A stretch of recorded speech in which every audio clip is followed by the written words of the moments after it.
Hey everyone. Um, Igor back here again, Igor the healer. I am a content creator, I am a spiritual channel, and I am a mystic. Um, what I bring through and my insights I write about and I share with you here on these videos. I also see people one-to-one as a healer. I wanted to record this video as I'm compiling my book based on the things that have come through and that I've written about. Sometimes I feel an inspiration to talk about it, another way of transmitting the information or transferring the information um, in content in what I say, but also in energy because it is embodied through me, the understandings and the wisdom. So my invitation is to stay open to see what lands, whether it's just an understanding, but also if it strikes something, if it resonates, if it opens something or activates an insight within you.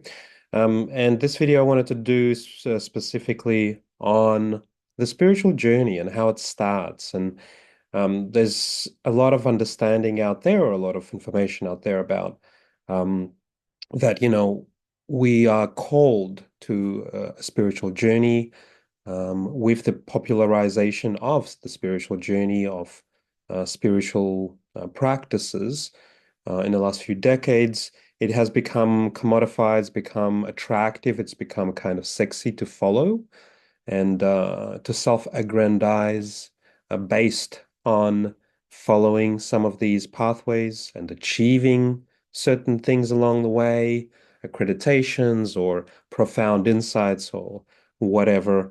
Um, in my experience, the spiritual journeys are um, a lot more divinely orchestrated than that. It's not an intentional thing that most, if not all people can actually do. They can kind of seek it out themselves, but if there's no divine force pulling them in that direction, generally they might get some kind of understandings, but it won't be a transformative journey in the spiritual kind of classical sense of what it means and why humans end up going on spiritual journeys. Because the truth is, we don't actually want to go on spiritual journeys when we understand what it means and what we're going to lose. When we're confronted with these things that we're going to lose, generally, most people are terrified and abhorred and resist and fight like hell to go the other way. And so, in my experience, personally, but also with the people I work with, those that are genuine on a very deep, transformative spiritual journey will have some sort of wound that happens early on. And when a wound occurs in a person's life, in their biography, they can go into different ways to cope with this wound, right? So one way is to shut down, to distrust other people, let's say, to go into disconnection, to go into numbness, to go into frozenness. We all have that on some level. But these big wounds can happen, and people can kind of go into some sort of a psycho-emotional lockdown, shutdown, disconnection, and numbness to survive, to preserve themselves. But they're staying in kind of like the human, not kind of like the human wounded, pathological place. They become hampered by their wound in life and they can stay in that place. And then they can look at themselves symptomatically speaking, diagnostically speaking. And other people can look at them in the same way, where they're kind of like the archetypal leper, or they're hurt and so they can't do these things and it's they've been wounded and so that's kind of where they stay. And a lot of people will tend to experience life in that way when they are wounded. However, there are a lot of people, and there's certain souls out there who, instead of coping by that shutdown, by the disconnection from the pain, they'll still need to remove themselves from the pain. They'll still need to disconnect from that pain. But the way that they do that is they unconsciously, and I'd say orchestrated by the divine through their soul, they will actually move out of that pain into spiritual dimensions, into realities that are existent here, above, below, but also here, but are more on an ethereal plane. And so they're still bypassing, in a way, spiritually bypassing their pain, but there's a divine meaning behind them. It's a call for them to get out of themselves and out of their, let's say, human, concrete, rigid self into something else, an exploration of something else, a journey in a different space, in a different ether compared to the density that we are experiencing here as human beings with one another. And it's incredibly difficult. And that's why it's incredibly courageous, because unlike those that do tend to shut down, and there's no judgment here, I believe it's all to do with the soul, the choice of the soul. Those that shut down and kind of stay wounded in their place, they stay connected here amongst us, their human tribe, with each other. They're just now wounded and hurt and seeking maybe for support in certain ways. But those that jump into the spiritual realm, they have to leave a certain type of reality, a certain type of dimensionality, a relational, a human, a tribal, a communal space. They leave, they go on the quest, on a journey. It's the hero's journey. Their wound makes them go on this journey. Their wound triggers that experience. It becomes a portal for their soul to go into another realm, like a trampoline. They just bounce into that space.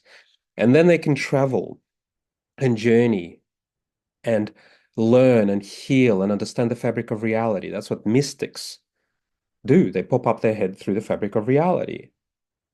But to do that, you have to leave what you're comfortable with, what you're used to. That's terrifying. There's fears of being going insane, for example, that come up as you're beginning to pop your head through the fabric of reality that we're used to, consensus reality. Because all of a sudden you're seeing something that nobody else is seeing. And so it seems like, oh, well, am I going crazy? And so that's a common experience for those who begin to pop their head out that way. They have to, other reasons or other things that are difficult around that, they have to shed their identities as humans sometimes. Oh, I'm a spiritual self.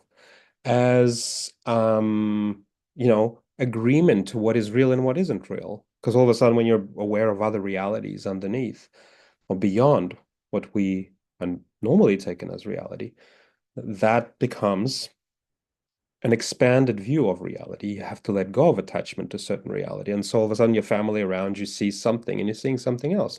And that is incredibly confronting. It's not an easy journey. The spiritual journey is traumatic. It started by trauma, but it's endlessly traumatic, and the overcoming of certain trauma along the way, time and time again. But that is also paradoxically the spiritual path, because it leads to growth to those who do not get stuck in something there. Because when they get stuck, that's a spiritual emergency that can be very tricky to navigate. And, I meet a lot of people who do get stuck in different places. So as they go away from their tribe and they're on this journey, and there's a divine orchestration of that, because what they learn and what they pick up and what they understand about the human condition, about the nature of reality, they bring back to their tribe. They're not meant to live there. And that's something I see quite often. A lot of people will burn themselves out being in the spiritual path, believing they have to continue. But they're not. They finish their path. The path is not a home. That spiritual journey is not a home. That's a transition pathway. It's transitory, however you say that word. It's temporary. And then we have to return and descend and come back to the body. And a lot of people can't. They can't remember how to come back. How do you get back? And especially when, somebody's healing all these wounds, but not the wound that first got them to begin the journey, to pop up their head into the spiritual realm. That's the hardest wound to come back to and heal.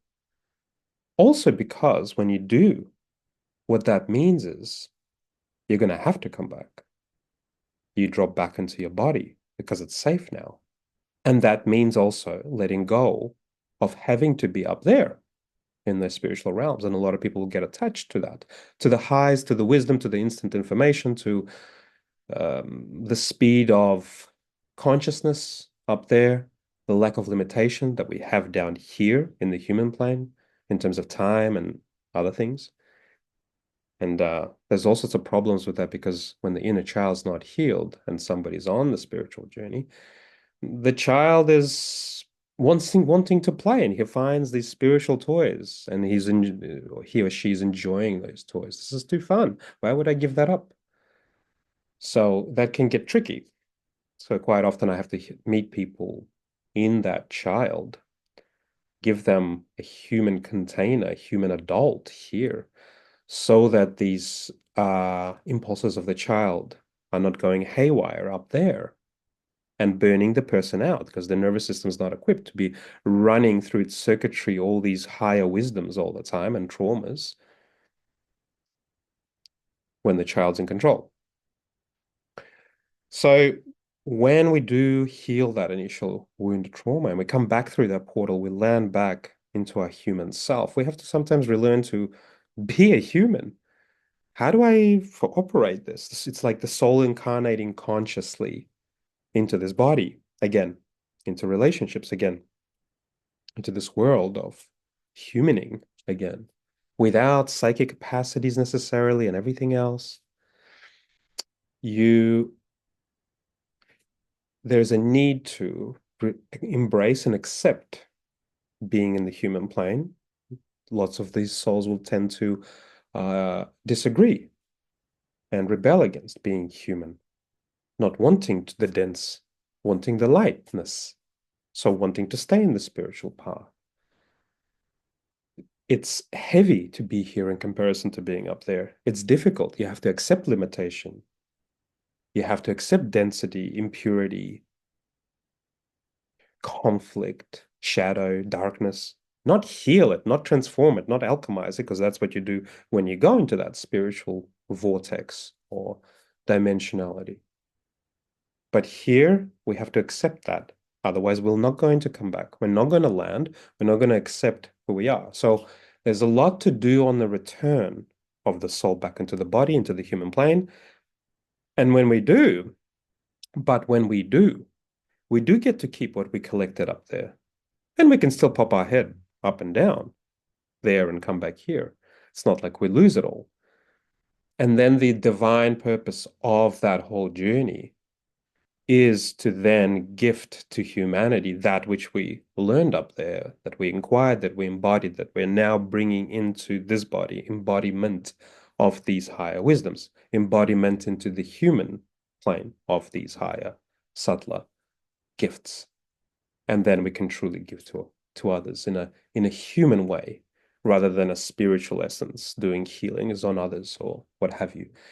And then we can also have proper relationships. Now we've come back to the village and the tribe. We can engage in proper human to human relationships, not as shamans, not as guides, not as gurus, but also as humans who have certain capacities for love and understanding that perhaps others don't as much because they haven't gone through the same journey as us. So, this understanding of what starts the spiritual journey and how painful and traumatizing it is, and how much courage it takes for the soul to make that choice, and how much navigation and understanding of navigation that it can't be forever. There needs to be a return, and how to come back is wisdom that I think needs to be spread more so amongst those who are experimenting or exploring with these journeys, those who are stuck at different junctions of these journeys, and for healers and therapists out there to understand the relationship between those wounds that begin these types of experiences, so as not to pathologize spiritual bypassing, for example, or shame it.